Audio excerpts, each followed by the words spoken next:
আমরা সবসময় freedom of প্রেসে বিশ্বাস করি। আমরা বিশ্বাস করি যে প্রতিটি ব্যক্তি, মানুষ, সংগঠন, বিশেষ করে সাংবাদিকেরা তারা তাদের মত স্বাধীনভাবে প্রকাশ করবে।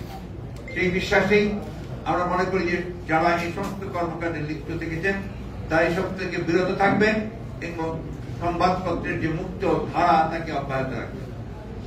প্রিয় সাংবাদিক ভাইরা, আমরা আজকে গভীরভাবে শ্রদ্ধা জানাতে চাই সেই সমস্ত শহীদদের, যারা ছাত্র এবং জনতা, যারা এই দীর্ঘ 15-16 বছরের যে গণতান্ত্রিক সংগ্রাম, সেই সংগ্রামে যারা প্রাণ দিয়েছেন, তাদের প্রতি আমরা গভীর শ্রদ্ধা নিবেদন করছি। আমরা অভিবাদন জানাতে চাই, স্যালুট জানাতে চাই আমাদের ছাত্রদের, আমাদের সন্তানদের, যারা তাদের মেধা, বুদ্ধিমত্তা, সাহস নিয়ে এই ফ্যাসিবাদী সরকারের বিরুদ্ধে দাঁড়িয়ে বুকের রক্ত দিয়ে তারা আজকে বিজয় অর্জন করেছেন, ছাত্র জনতার বিজয় অর্জিত হয়েছে। আমরা তাদেরকে আবারও অভিবাদন জানাচ্ছি। আমরা সকল রাজনৈতিক দল, সকল ব্যক্তি যারা এই সংগ্রামের সঙ্গে জড়িত ছিলেন, আছেন, পেশাজীবী, তাদের সকলকে আন্তরিকভাবে ধন্যবাদ এবং কৃতজ্ঞতা জানাচ্ছি এই আন্দোলনের শরীক হয়ে আজকে বিজয় অর্জন করবার জন্য। এই বিজয় অর্জন করা হয়েছে, এটা আরো বড় দায়িত্ব রয়েছে এখন প্রতিটি মানুষের, প্রতিটি বাংলাদেশের, প্রতিটি স্বাধীনতা প্রিয় মানুষের, প্রতিটি নাগরিকের এই স্বাধীনতাকে সুসংগত করা। সেই স্বাধীনতাকে সুসংগত করা তখনই সম্ভব হবে যখন আমরা গণতান্ত্রিক প্রতিষ্ঠানগুলোকে প্রতিষ্ঠিত করতে পারবো, তাদের প্রাতিষ্ঠানিক রূপ দিতে পারবো। আর সেই জন্যই আজকে সবচেয়ে বেশি যেটা প্রয়োজন সেটা হচ্ছে ধৈর্য, সংযম এবং পরামর্শ সহিষ্ণুতার জন্য নিজেকে তৈরি করা।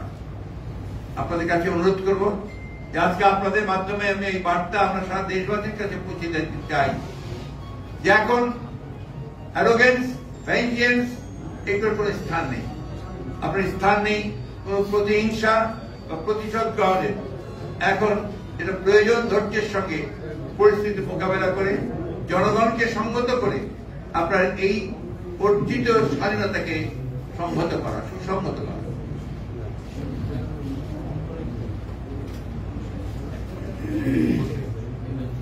আমি আপনাকে অনুরোধ, আপনাদের মাধ্যমে সকলকে অনুরোধ করতে চাই আবারও এই অনুরোধটি আমাদের অত্যন্ত আন্তরিক এবং জরুরি যে আপনারা এটা সর্বক্ষেত্রে পৌঁছে দেবেন। যে এখনো যারা এখন এই বিভিন্ন প্রতিষ্ঠানে প্রতিশোধমূলক ভাবে অগ্নিসংযোগ করছেন, লুটপাট করছেন, বাড়িঘরে হামলা করছেন, এটা দয়া করে অবিলম্বে এই মুহূর্ত থেকে বন্ধ করুন। যারা এটা করছেন তারা কেউ এই আন্দোলনের শরীর, আন্দোলনের লোক নন, তারা সবাই কিন্তু আপনার যারা আন্দোলনের বিরোধিতা করেছে তারা এবং তাদের লোকেরাই করছে। এই বিষয়গুলো আমাদেরকে একটু মনে রাখতে হবে। সেভাবেই আমি আপনাদের মাধ্যমে দেশবাসীর কাছে অনুরোধ জানাচ্ছি।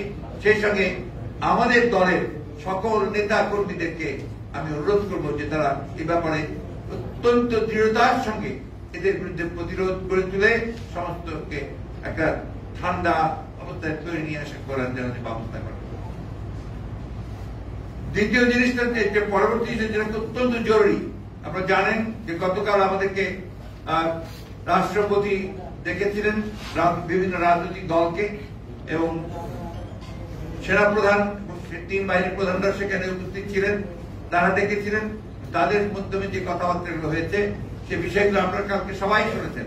আবার আমি একটু রিপিট করতে চাই যে সেখানে শহীদদের জন্য দোয়া করা হয়েছে এবং তাদের পরিবারদেরকে যথাযথ আপনার ক্ষতিপূরণ দেওয়ার জন্য তারা অঙ্গীকার করেছেন। রাষ্ট্রপতি অঙ্গীকার করেছেন যে যেহেতু শেখ হাসিনা পদত্যাগ করে পালিয়ে গেছে, সেই কারণে এখন শেখ হাসিনার ক্যাবিনেট পুরোপুরি ভাবে আপনার বিলুপ্ত হয়ে গেছে এবং এই সংসদের যেটা একটা দামি সংসদ, যারা বিনা ভোটে নির্বাচিত, তার উপরে এখন এই মুহূর্তে কোন কার্যকারিতা নেই। সুতরাং এটাকে 24 ঘন্টার মধ্যে ভেঙে দিয়ে একটা ইন্টারিম গভর্নমেন্ট বলেন বা একটা নিরপেক্ষ সরকার বলেন তা গঠন করা হবে এবং তাকে 3 মাসের মধ্যে তারা নির্বাচন করে তারা নির্বাচিত সরকারের কাছে ক্ষমতা হস্তান্তর করবে। এই জিনিসগুলো আমি আবারও জোরের সঙ্গে আপনার দৃঢ়তার সঙ্গে বলতে চাই যে 24 ঘন্টার মধ্যেই এই কাজগুলো সমাধান করতে হবে। আমি রাষ্ট্রপতির কাছে আহ্বান জানাচ্ছি, কাল বিলম্ব না করে আপনি আজকের মধ্যেই 24 ঘন্টা প্রায় হয়ে যাচ্ছে, দুটার মধ্যেই আপনি দয়া করে এটাকে অবিলম্বে এই পার্লামেন্টকে ভেঙে দিয়ে আপনার একটা অন্তর্বর্তীকালীন নিরপেক্ষ সরকার গঠন করুন। অন্যথায় দেশে আবার রাজনৈতিক শূন্যতা দেখা দিতে পারে।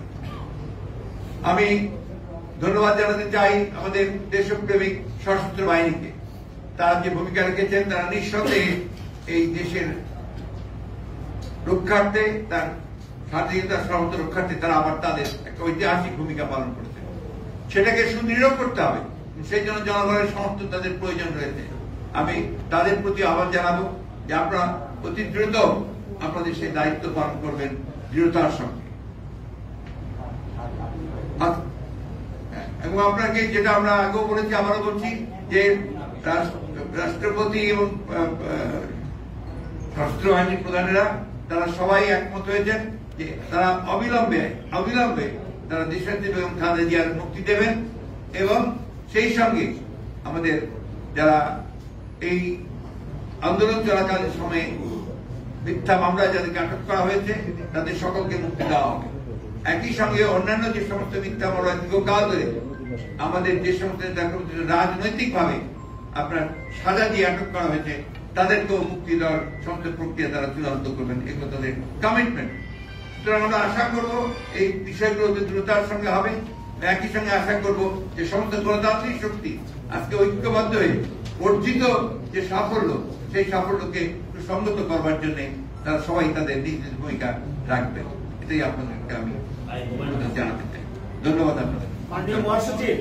এবার আরেকটি কথা বলি, যেটা অবশ্য আগাম কথা হচ্ছে, আমরা জানাবো আপনাদেরকে, আমরা তো আগামীকাল একটা সমাবেশ করতে পারি, আমরা সময় মতো জানাবো। জি মাননীয় মহাসচিব, বৈষম্য বিরোধী ছাত্র আন্দোলনের নেতৃবৃন্দ যাদের নেতৃত্বে এই গণঅভ্যুত্থান হয়েছে, তারা গতকালকে সংবাদ সম্মেলনের মাধ্যমে বা গণমাধ্যমে তাদের বার্তা পাঠিয়েছেন। সেটা হচ্ছে তারা অন্তর্বর্তী সরকারের প্রধান হিসেবে ডক্টর মোহাম্মদ ইউনূস সাহেবের নাম প্রস্তাব করেছেন।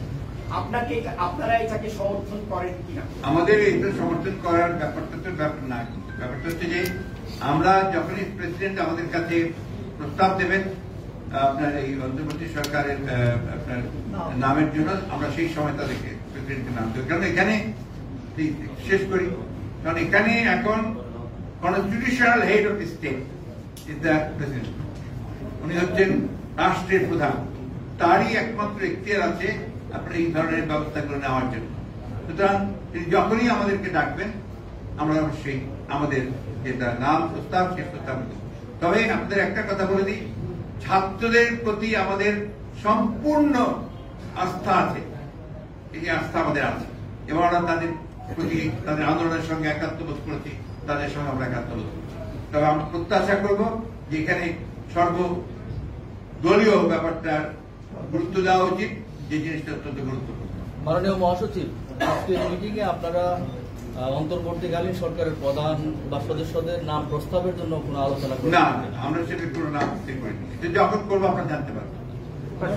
একটা বিষয় একটু জানতে চান, আপনি প্রথমেই যে বললেন যে ফেসিবাদ মুক্ত গণতান্ত্রিক বাংলাদেশে আমাদেরকে স্বাগত জানিয়েছেন, একটা রিজিমের পতন হয়েছে, কিন্তু আপনি কি মনে করেন যে গণতন্ত্র ফিরেছে আদৌ? এটা কি মুহূর্তে ফিরবে? এটা কি এত সহজ? এই 50 বছরে সেই গণতন্ত্রকে এস্টাবলিশ করা যায়নি। এটা তো সূচনা। আর কিন্তু এখন আমরা রাহু মুক্ত হয়েছি। আমরা একটা ফ্যাসিবাদের যে মূল হোতা জনগণ তাকে ছড়িয়েছে, পালিয়ে গেছে, জনগণ তাকে বিতাড়িত করেছে। সেইখানেই আপনার এটা একটা বড় বিজয় নিঃসন্দেহে, সেই বিজয়টাকে কনসিডার করতে হবে।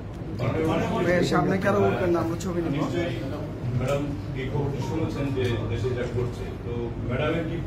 ম্যাডাম প্রথম যে কথাটা বলেছেন যে সবাইকে শান্ত হতে হবে, আর এখানে এখন এমন কোন ধরনের সিচুয়েশন তৈরি যেন না হয় যাতে অর্জিত বিজয় আবার ছিনিয়ে না নিয়ে যায়। এবং জনগণকে তিনি আর থাকতে বলেছেন যে এই বিজয় যেন কেউ ছিনিয়ে নিতে না পারে। ম্যাডামের মুক্তির ব্যাপারে কথা হয়েছে, আপনারা জানিয়েছেন দেশবাসী আনন্দিত। ম্যাডাম জনসম্মুখে কবে নাগাদ আসতে পারেন? উনি যখন নিজেকে মনে করবেন যে সে স্পিড, তিনি অত্যন্ত অসুস্থ, আপনারা জানেন। আমরা কাল রাতেই তার সাথে দেখা করেছি, অত্যন্ত অসুস্থ। সুতরাং যখনই তিনি সুস্থ হবেন, ফিট মনে করবেন, তখন তিনি জনগণের সামনে তারেক রহমান সাহেব কবে দেশে ফিরবেন? এই স্বাধীন দেশে কবে তারেক রহমানকে? উনি যখনই মনে করবেন নাও হি ক্যান কাম ব্যাক, আমরা অলরেডি তাকে আমাদের অনুরোধ জানিয়েছি যেন দ্রুত চলে আসেন, সেই ব্যবস্থা কবে।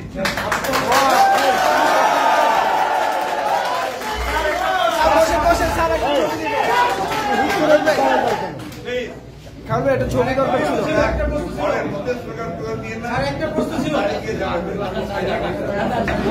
ভাইয়া ছবি দরকার ছিল, ছবি আছে পাইছেন।